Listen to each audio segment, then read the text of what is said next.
Comment choisir le régime qui me corresponde?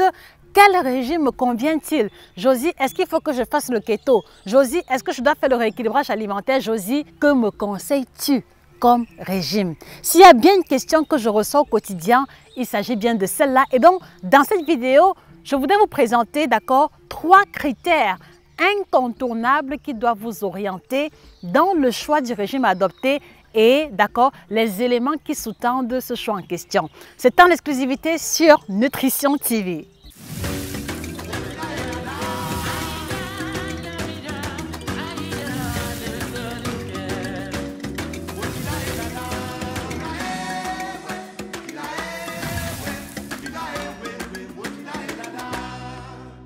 Bonjour à vous fidèles téléspectateurs, j'espère que vous allez bien, je vais très bien.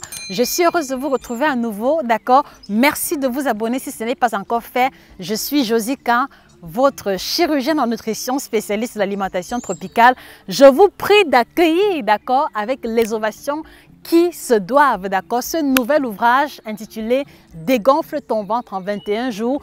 Un ouvrage sur mesure qui vous présente les menus, d'accord, et les règles à respecter pour pouvoir retrouver le ventre plat et le garder définitivement, que vous ayez accouché ou pas, que vous soyez une femme ou un homme, d'accord? Donc, allez-y vous le procurer sur Amazon, à la FNAC et chez tous nos représentants. Alors, ce matin, je voudrais vraiment que l'on pousse la réflexion plus loin, d'accord? Parce que en général, on a tendance à tomber sur une annonce, moins 10 kilos en 2 semaines. On bondit dessus, on embrasse un protocole sans même savoir trop à quoi s'en tenir. Quelquefois, on va voir une amie qui a perdu du poids et on se dit systématiquement que la méthode qu'elle a utilisée est celle qui nous convient sans que ce ne soit systématiquement le cas. Donc dans cette vidéo, je voudrais vraiment vous pousser à prendre en considération des critères, des informations indispensables auxquelles vous devez soumettre le choix du régime à adopter, d'accord? Donc merci de partager la vidéo dans les groupes WhatsApp, Telegram, partout où les personnes luttent contre l'obésité et le surpoids. Le premier critère qui doit vous orienter quand vous voulez choisir un régime, c'est que vous devez vous poser une question fondamentale, d'accord? Est-ce que je suis un gros mangeur? Est-ce que j'ai besoin de manger de grandes quantités? Est-ce que j'ai besoin d'un repas, 2 repas, 3 ou 4 repas par jour? Vraiment, c'est important. Parce que vous voyez, si vous aimez par exemple avoir les 3 repas quotidiens ou même avec une collation, ce n'est pas la peine d'aller faire le jeûne intermittent 23-1. Voilà, parce que dans le jeûne intermittent 23-1, on mange juste une fois par jour. Si vous savez que vous aimez manger le petit déjeuner, d'accord, manger un bon plat midi et le soir, ce n'est même pas la peine d'essayer le 23-1. Sauf si maintenant, il y a des raisons de santé derrière qui vous y obligent et que votre médecin vous y oblige également. Mais si vous savez que c'est 3 repas par jour, rien, laissez tomber le jeûne 23-1. Voilà ce que je veux dire par là. Alors, autre information. Si par exemple, vous n'aimez pas prendre le petit déjeuner, si par exemple, le fait de ne pas prendre le petit déjeuner ne vous pose pas de problème au courant de la journée, alors ça veut dire que le jeûne intermittent 16-8 par exemple peut être une bonne alternative pour vous. Ça veut dire que le jeûne intermittent, d'accord, où il y a maximum 2 repas par jour, est une bonne alternative pour vous. Et l'autre élément, d'accord, sur lequel je veux également insister, c'est que les amis, chaque être humain, chaque individu a un profil alimentaire psychologique. Est-ce que ça vous le saviez? Ça veut dire que ce soit Paul, que ce soit Jean ou Jacques, chacun a son profil de mangeur type. Chacun a son profil nutritionnel type qui lui correspond, d'accord? Ça peut être par exemple le fait d'aimer manger sucré, ça peut être le fait d'aimer manger salé, ça peut être le fait, d'accord, de détester les restrictions, ça peut être le fait aussi même d'avoir besoin d'un régime violent pour pouvoir se mettre au travail. Voilà, parce que j'ai souvent eu à voir des personnes qui me disent « Ah non, Josie, vraiment, si un régime n'est pas brutal pour moi, ça ne va pas donner. Donc moi, j'ai besoin d'un régime qui sera un peu brusque et c'est comme ça que je vais faire des efforts. » Donc vous devez pouvoir identifier votre profil de mangeur type. Et c'est la question que je voudrais vous poser, d'accord? Donc, à la lumière des premières informations que je viens de vous donner, quel est votre profil de mangeur type? Est-ce que vous avez besoin de manger 1 fois, 2 fois, 3 fois par jour? Est-ce que vous avez besoin, voilà, d'un seul repas?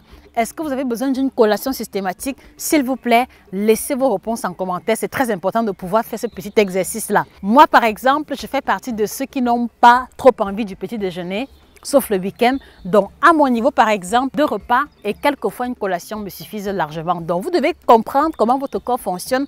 Vous devez identifier comment votre corps réagit quand vous mangez 1 fois par jour, quand vous mangez 2-3 fois.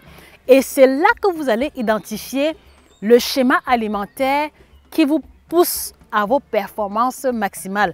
Le schéma alimentaire qui vous pousse à la bonne humeur, le schéma alimentaire qui vous pousse à la productivité maximale. Ça, c'est très important. Donc, voilà le premier critère qui doit orienter le choix de votre régime. Donc, dans cette première partie, on retient que ceux qui aiment manger 3 fois par jour, voilà, vous allez devoir épouser, d'accord, un régime alimentaire où on vous propose 3 repas normalement. Ceux qui mangent 2 fois par jour, le jeûne intermittent 16-8 est l'idéal pour vous. Et ceux qui mangent ou ceux qui ont besoin de manger juste 1 fois par jour, le jeûne intermittent 23-1 est une très belle alternative pour vous. Donc voilà pour le premier critère. Alors, deuxième critère, d'accord, et là ça devient plus complexe. Vous devez aussi identifier vos préférences alimentaires. Quels sont les plats que j'aime le mieux? Quels sont les plats que j'aime le moins? C'est très important. Voilà, je prends l'exemple terre à terre. Voilà, est-ce que vous aimez manger les plats africains tous les jours ou au moins 4-5 fois par semaine? Est-ce que vous pouvez vous contenter de manger africain juste 1 fois par semaine et le reste du temps manger les soupes, les bouillons, les salades? Parce que moi, je le vois tout le temps en consultation. Il y a des personnes qui viennent en me disant, Josie, je sais que ce sera compliqué, mais s'il te plaît, arrange-toi ce que je mange africain 4 fois par semaine. Et si je n'arrive pas à respecter les 4 fois par semaine, c'est forcément un écart qu'il va faire, d'accord? Donc, à quelle catégorie appartenez-vous? La catégorie de droite, d'accord? Ceux qui aiment les plats africains, ou la catégorie de gauche, ceux qui peuvent s'en passer et manger les plats africains de façon exceptionnelle. Alors, pourquoi je pose la question? C'est parce que, vous voyez, si vous aimez les plats africains, ça veut dire qu'il sera difficile pour vous de suivre un régime où il y a 3 repas et une collation par jour. Parce que vous voyez que la plupart des plats africains sont très denses en calories. La plupart des plats africains sont riches en calories. Et donc, si vous vous retrouvez en train de les manger 2, 3, 4 fois en une journée, c'est systématiquement la prise de poids ou l'absence de résultats. Et ce n'est pas ce que nous voulons. Voilà.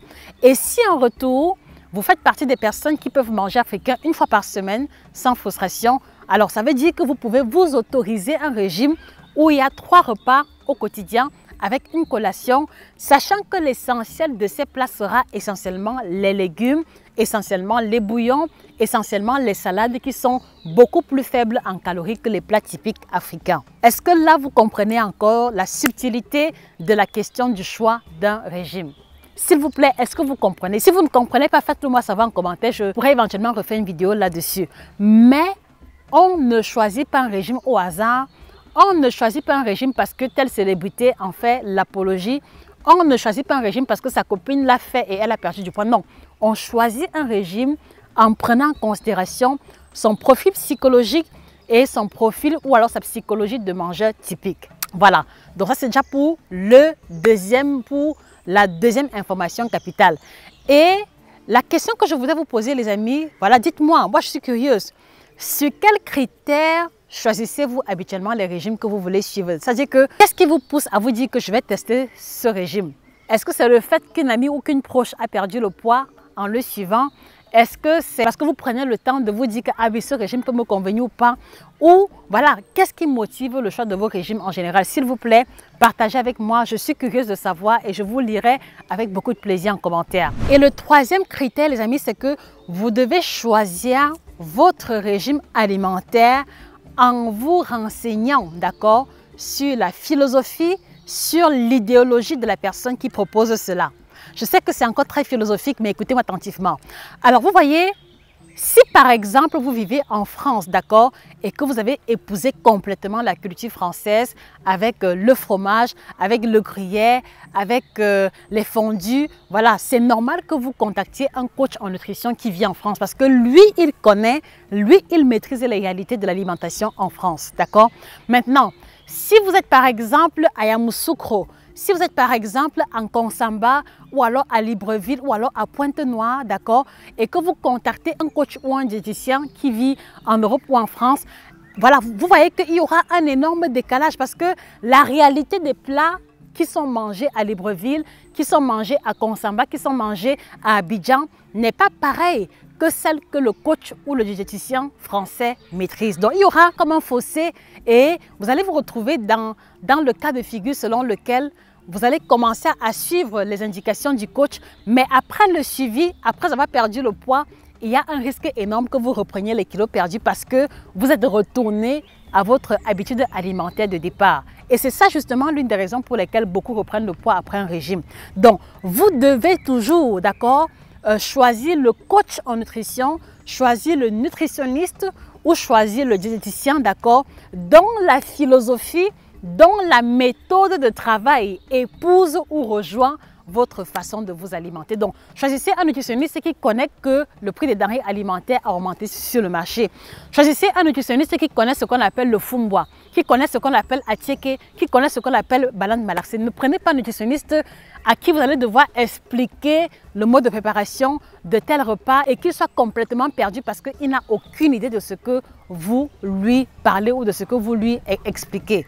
Est-ce qu'on se comprend, les amis? Donc voilà, donc ce n'est pas la peine, d'accord, d'être au fin fond de Kumba, d'être au fin fond de Douala et de chercher un coach qui vit en Inde, alors que les réalités alimentaires de l'Inde n'ont rien à voir avec celles de Douala. Ce n'est pas la peine, d'accord, d'être à Cotonou, d'être au Mali et de chercher un coach qui est par exemple à Madagascar ou alors qui est par exemple en Algérie parce que les deux réalités alimentaires ne coïncident pas. Donc choisissez toujours le coach, d'accord, ou le nutritionniste dont la philosophie, dont la méthodologie épouse vos réalités. Et donc, c'est la raison pour laquelle, d'accord, une astuce pour pouvoir faire le bon choix de nutritionniste, c'est que lorsque vous voulez contacter un nutritionniste, posez-lui la question de savoir comment est-ce que vous procédez. C'est-à-dire que n'ayez pas peur de dire bonjour, je voudrais un coaching chez vous, mais avant, je voudrais savoir comment vous procédez.